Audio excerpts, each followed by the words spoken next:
दोस्तों, उस रात मूसलाधार बारिश हो रही थी। मैं ट्रक को तेज गति से हाईवे पर भगा रहा था। मुझे नहीं पता था कि आज की रात मेरी जिंदगी की सबसे खौफनाक रात होने वाली है। बगल में जो खलासी बैठा था आज थोड़ा घबराया सा लग रहा था। बारिश इतनी तेज हो रही थी कि ठीक से कुछ दिख भी नहीं रहा था। बादल आज पूरे गुस्से में लग रही थी। अब समय आ गया था कि ट्रक को रास्ता बदलने का। टिंकू चूचा रास्ते पर आते ही मैं ट्रक को धीरे कर देता हूँ। कच्चे रास्ते पर बहुत सारी कीचड़े थी, लेकिन वही रास्ता हमें मंजिल तक पहुँचाता और कोई रास्ता भी नहीं था। जिसके बाद अब ट्रक को मेरा खलासी चलाने लगता है। तकरीबन 1 घंटे तक उस रास्ते पर ड्राइव करने के बाद बारिश पूरी तरह से बंद हो चुकी थी, जो हमारे लिए बहुत अच्छा था। अब ट्रक के अंदर ठंडी ठंडी हवाएं आ रही थी, जो उस पल को मज़ेदार बना रहा था। लेकिन कुछ ही पलों में ऐसा होने वाला है जिसकी हमने कल्पना भी नहीं की थी। उस वक्त रात के 11 बज रहे थे। तभी हमने अपनी आंखों से देखा कि बगल के घने पेड़ पर एक बुढ़ा आदमी बैठा हुआ है। उसने वाइट कलर की धोती पहनी थी। उस रात में भी हमें साफ साफ दिख रहा था। ये देखकर हम दोनों बहुत ज़्यादा डर जाते हैं और काफ़ी हैरान हो जाते हैं, क्योंकि कोई कैसे पेड़ पर बैठने की हिम्मत करेगा, वो भी इस सुनसान रास्ते पे। ये देखकर हम समझ चुके थे कि ये कोई आम इंसान नहीं है।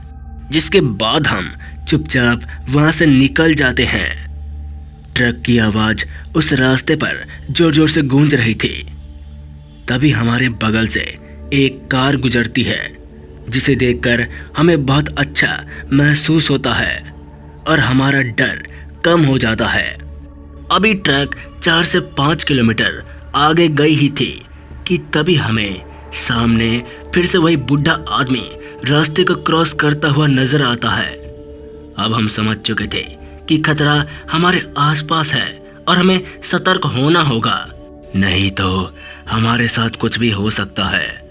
वो बुरी शक्ति हमारा पीछा पड़ चुकी थी, लेकिन हमें कोई फर्क नहीं पड़ रहा था, क्योंकि उस वक्त एक चौराहा आ चुका था और वो सुनसान रास्ता खत्म हो चुका था। मेरा खलासी पता नहीं क्या देख लेता है। अचानक से वो जोर से चिल्लाते हुए कहता है, वो पीछे देखो, वो। फिर जब मैंने पीछे देखा तो मुझे अपनी आंखों पर विश्वास नहीं हो रहा था, क्योंकि पीछे वही बुढ़ा आदमी ट्रक पर लटका हुआ था और हमें देखकर मुस्कुरा रहा था। वो पल बहुत ज़्यादा खतरनाक था। तभी हमारे आंखों के सामने से वो गायब हो जाता है, जिसके बाद चंद सेकंडों के अंदर ट्रक अपने आप बंद हो जाती है। फिर हम दोनों हड़बड़ा कर नीचे उतरते हैं और देखने लगते हैं कि आखिर हुआ क्या। हमें कुछ समझ नहीं आ रहा था कि ट्रक बंद कैसे हो गई। हमने काफ़ी प्रयास भी किया, मगर स्टार्ट ही नहीं हो रही थी। तभी मैंने जो देखा वो देखकर मेरे रोंगटे खड़े हो गए।